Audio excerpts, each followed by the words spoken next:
ପିଲାମାନେ ତୁମେ ମାନେ ଗପ ଶୁଣିବାକୁ ଭଲ ପାଅ, ଗୀତ ଶୁଣିବା ଓ ଗୀତ ଗାଇବାକୁ ମଧ୍ୟ ଭଲ ପାଅ।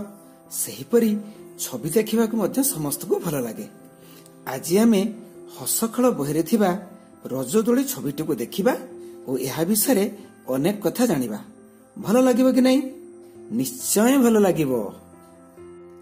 ଆମ ରାଜ୍ୟ ଓଡ଼ିଶାରେ 12 ମାସରେ 13 ପର୍ବ ପାଳିତ ହୁଏ।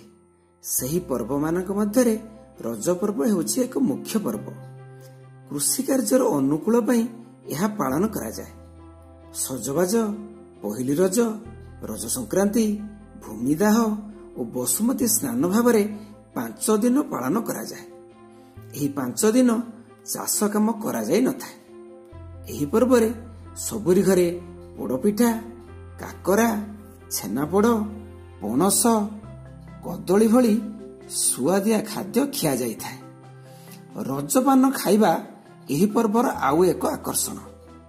କୁଆଁରୀ ଝିଅମାନେ ନୂଆ ଲୁଗା ସାଙ୍ଗକୁ ପାଦରେ ଅଳତା ଓ ପାଉଁଜି ପିନ୍ଧି, ନଖରେ ନଖ ପଲିସି ଓ ଆଖିରେ କଜ୍ଜଳ ଲଗାଇ ନିଜକୁ ସଜା ହୋଇ ଦୋଳି ଖେଳନ୍ତି।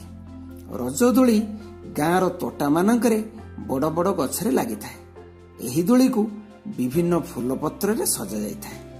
ଦୋଳି ଖେଳିଲା ବେଳେ ଝିଅମାନେ ଗାଆନ୍ତି,